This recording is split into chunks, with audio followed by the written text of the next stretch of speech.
nakulong ako. Akala ko katapusan ko na yun. Nagalit ako sa mundo dahil naging biktima ako ng pang-aapi ng mga mayayaman at maimpluwensyang tao. Nawalan ako ng pag-asa. Hanggang dumating ka, Lilith. Kung di ka dumating baka sumuko na lang ako. Binalik mo yung tapang ko. Binalik mo yung pag-asa ko, Lilith. Napakalaki ng utang na loob ko sa'yo. Maraming salamat.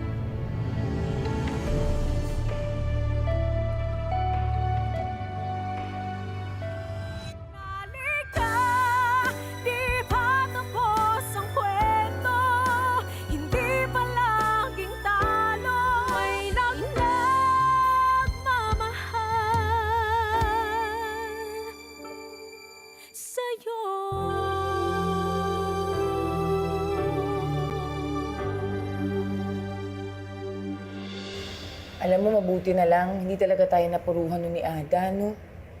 Isipin mo, baka nasa gate na tayo ng langit ngayon, naka-face to face na natin si San Pedro.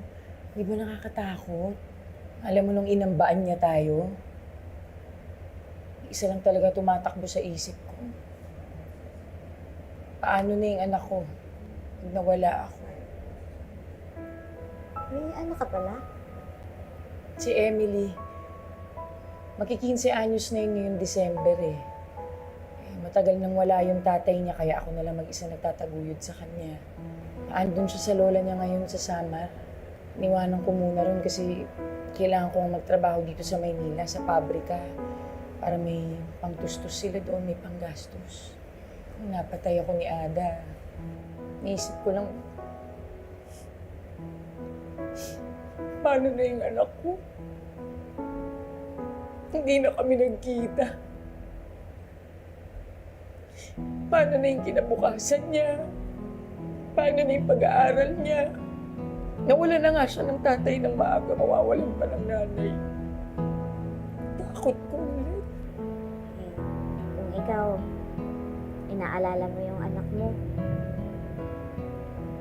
Ako naman, inaalala ko yung inang at yung tatay ko.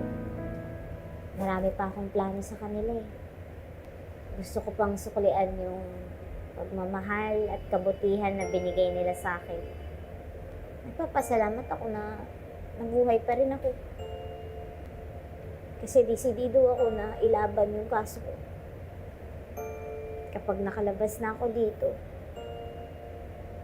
tutuparin ko lahat ng pangarap ko na yun para sa mga magulang ko.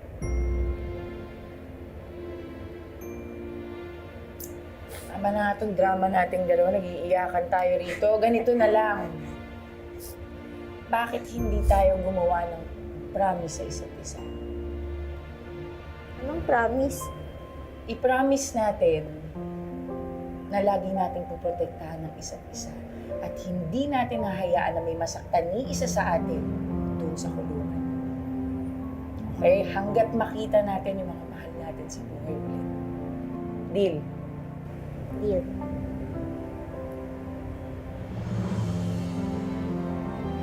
Promise, ha?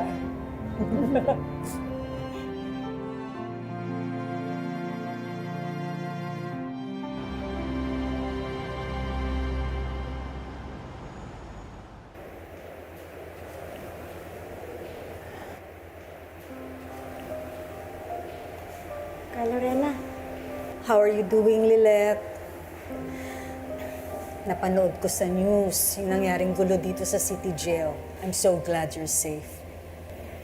ginulat niyo po ako sa pagdating niyo. Hindi ko po inaasahan na dadalawin niyo po. Bakit naman hindi? Kasi po, pinagbintangan ko kayo noon.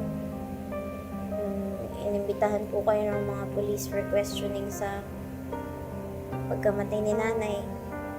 Hindi ko po kayo pinagtanggol. Sa dami po ng kabutihang ginawa niyo para sa akin. Ito po yung ginanti ko. Nahihiya po talaga ako sa inyo. Huwag mo nang isipin yun. Kalimutan mo na yun, Lilith.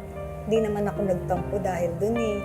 Ang totoo niyan, akong nahihiya sa'yo at gusto kong mag-sorry sa'yo. Bakit naman po? Alam ko ang totoo. Ano pang ibig niyo sabihin?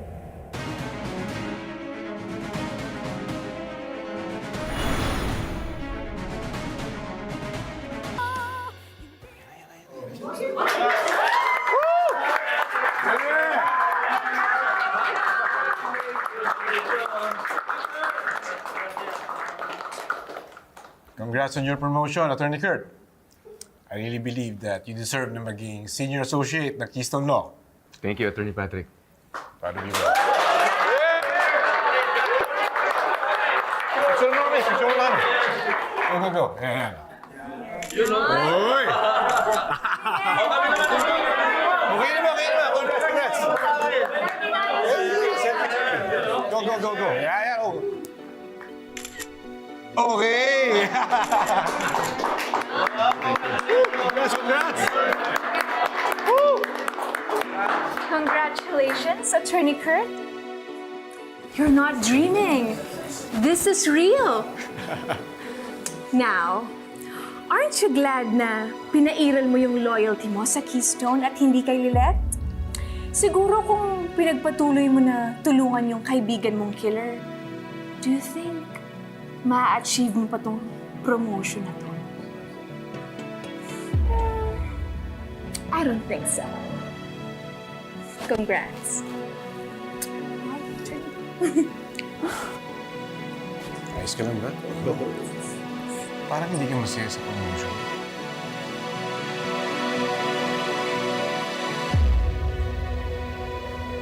Ano pong nalalaman niyo ka, Lorena? Alam ko, wala kang kasalanan, Lilette. I know you didn't kill Meredith. Hindi mo yun magagawa. At nahihiya ako.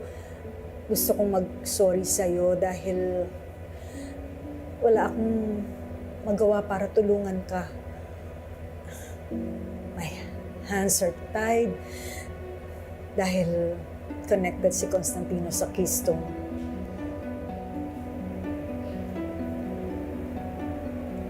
Ayos lang po yun. Naiintindihan ko naman po yung sitwasyon niyo. Masaya na po ko na dinalaw niyo ako. Parang pamilya na rin po tayo, di ba? Parang kapatid ko na rin po si Amy.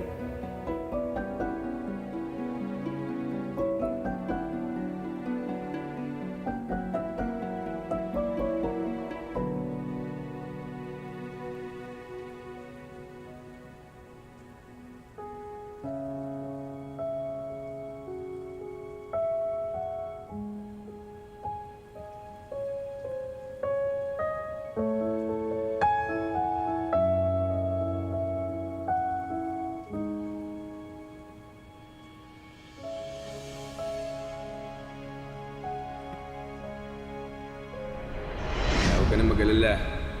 Ako nang bahala dito sa kaibigan natin. We understand your loyalty to Attorney Matias, but you are also part of Keystone. Kurt, ayokong maipit ka. Ayokong makagulo sa karir mo. Kaya sundin mo na lang kung ano yung inuutos nila. Attorney Ignacio, if you choose to defy our directives, we may have no choice but to consider termination. Masaya ako na mas marami ng opportunity yung binibigay sa'yo ng Keystone. Deserve mo yan. Para yan sa future mo.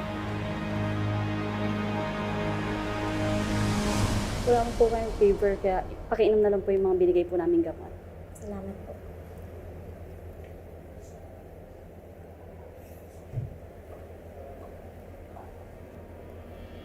Mira,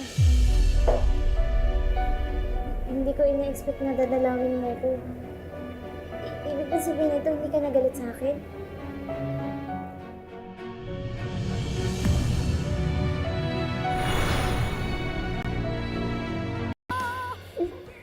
Nagpapatawa ka ba, Lilith?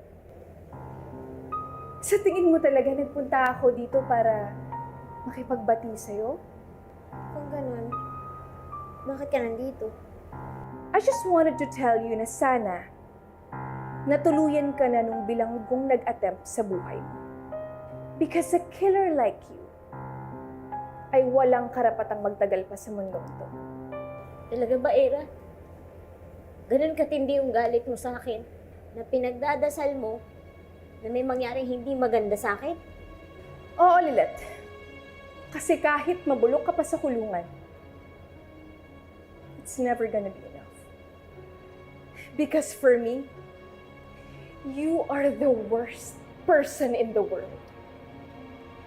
And every time I look at you, naaalala ko lang kung paano mo walang ahong pinatay si Mati. So you don't deserve to live. Sana namatay ka na lang. Pareho lang naman tayo ng gusto eh.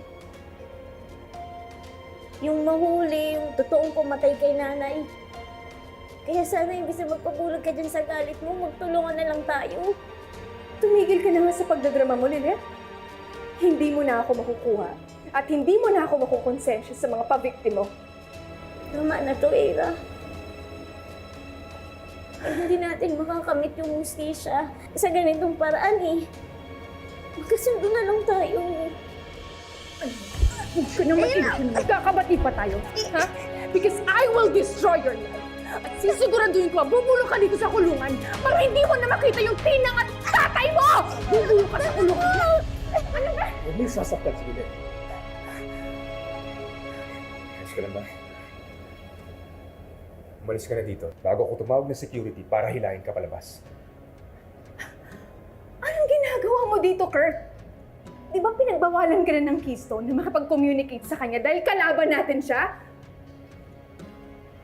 Ang pinakamalaking pagkakamali ko ay yung nakinig ako sa inyo at sinunod ko yung utos nyo. At pinagsisisihan ko rin na iniwan ko sa ere si Lilet. Dahil naniniwala ako na inosente at wala siyang kasalanan. I am here now as her friend and as her lawyer. So stay the hell away from Lilet, okay? Hindi mo maaaring kampihan ng kriminal na yan! Baka nakakalimutan mo, Kurt.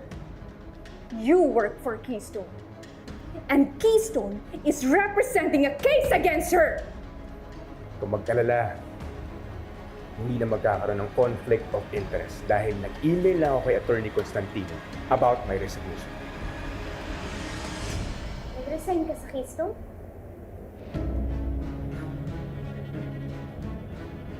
I never should have abandoned you in the first place. Bilang abogado, I have a sworn duty na ipagtanggol yung mga biktima ng injustice. Lilet, simula ngayon, may kasangga ka na sa kaso. Gagawin ko ang lahat para maabsuelto ka at makalaya.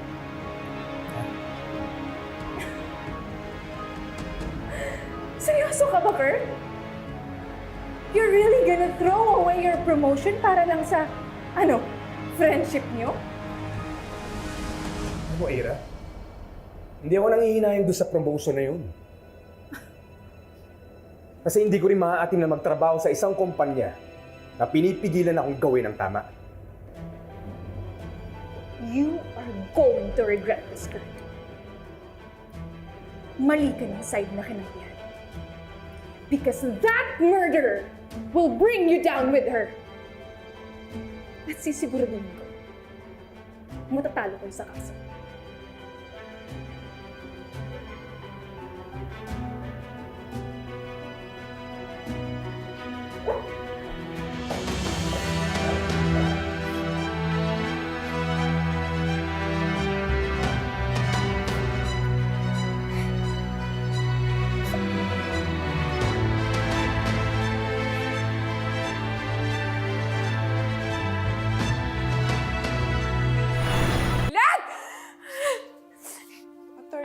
Pwede pong pasign nito?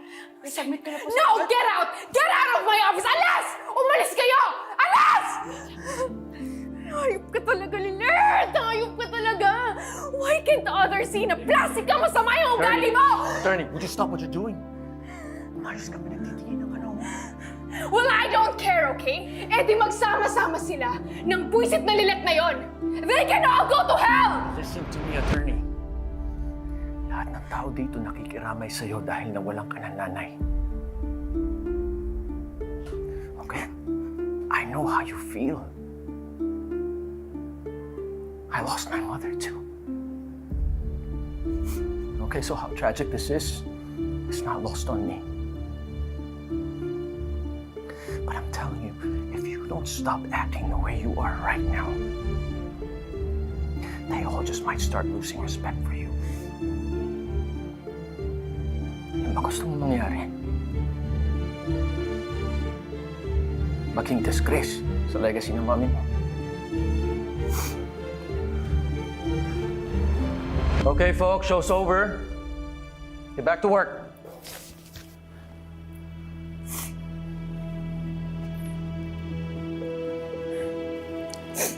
Can you promise me, Attorney Renan, na mananalo tayo sa kaso at pagbabayaran ni Lilith lahat ng mga kasalanan niya? Look, attorney, between us lawyers, you know that the pieces of evidence and testimonies that we have is still wanting for a conviction beyond reasonable doubt. So hindi kayo sure na mananalo tayo at mako-convict si Lilith? Look, you're a lawyer too. You know what we have. But with my experience, we can fight this out.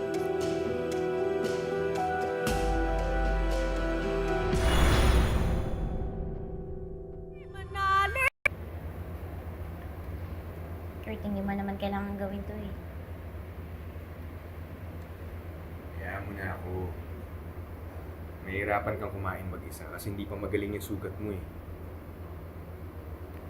Hindi lang naman itong pagkain yung tinutukoy ko.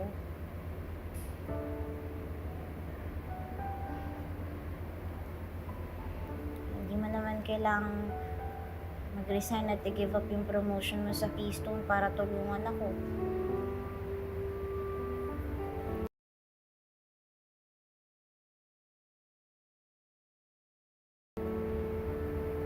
Hindi naman ako umalis ng Keystone dahil sa pagkakaibigan natin ulit. May sworn duty ako to uphold justice. At yun ang ginagawa ko. Hindi ka pa nanghihinayang? Sasayang lahat ng pinaghirapan mo. At saka, paano ka na ngayon? Saan ka na magtatrabaho? Paano yung future mo? Since nasa Canada na si Attorney Bonnie, may pinagdadaanan pa ngayon. Narinig ko na may opening daw yung KKK. Kaya yun, nag-decide ako na lumipat doon. Kahit maliit na firm yung KKK, at least, alam kong totoong may malasakit sila sa mga naaapi at naagrabyado. Salamat, Kurt, ah. Mas malakas na yung loob ko ngayon na ikakampi na ulit ako. Magpapalit tayo ng sitwasyon. Sigurado ako na hindi ka magdadalawang isip na tulungan ako. Kaya yun din ang ginagawa ko para sa iyo, Lilith. Pangako, hindi ka na mag-isa sa laban to. Laban na natin dalawa to. Okay?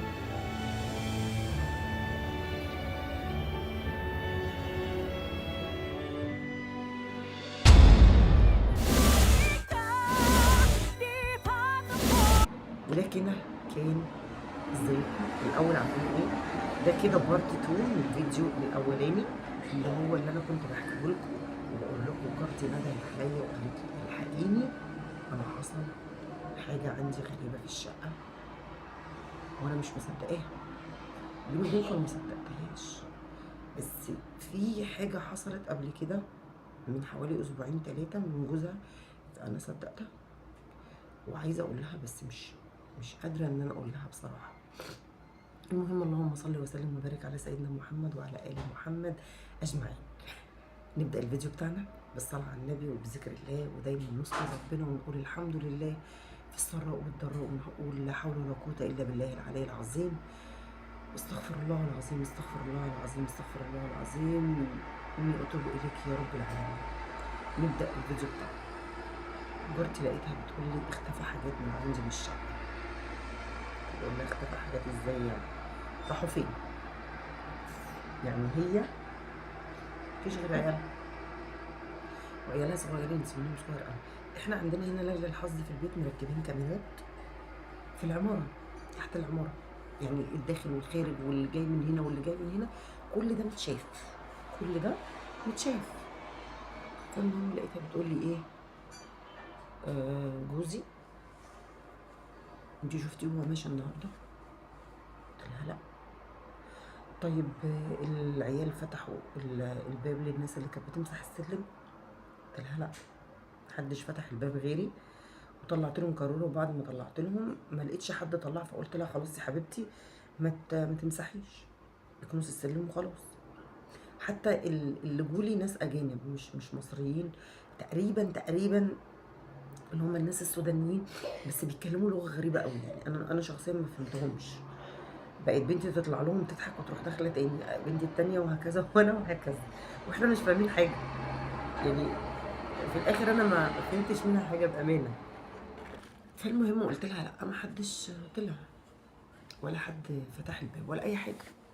فقالت لي ايه، اصلا انا لقيت حاجات شيء الهي، هي عندها نيش، شيء الهي قال لي افتحي ضرفه النيش، وما لقيتش شنطه المعالق. بصيت لها كده بقول لها شنطه معالق؟ قالت لي بتاعت جوازي. قلت لها اه تمام، وبعدين؟ طب انتي اخر مره شفتيها كان امتى؟ قالت لي امبارح، بس انا شاكه في حد خدها. قلت لها مين؟ قالت لي جوزي. قلت لها طب جوزك هيعمل بيها ايه؟ هيروح يتجوز؟ هيهدي بيها يعني ولا هيعمل بيها ايه؟ راحت قالت لي ايه، لا هو بياخدها عشان يضايقني. جوزها بيمشي، مش بيسافر، يعني احنا هنا في محافظه، مش محافظه يعني، في منطقه وهو بيشتغل في منطقه، تمام؟ فبيجي لهم بدل ما يفضل رايح جاي كل يوم، عشان المسافه مثلا من مكانه لحد هنا حوالي ساعه ونص، فبيروح يبات عند امه وبيجي هنا ايه سبت وحد بالليل. قلت لها طيب تمام. فانا عايزه ارجع الكاميرات. احنا الكاميرات اللي مسؤول عنها جارنا التاني اللي قدامنا، فانا عايزه ارجع الكاميرات.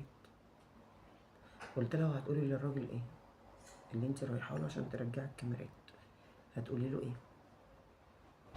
قالت لي عادي هقول له انا عايزه ارجع الكاميرات اشوف حاجه. قلت لها بيقول لي ماما بابا خدها وقال لي لو اتكلمت وقلت لامه من هنا لهنا. انا مش مستوعبه اللي هي بتقوله. خلاص بقى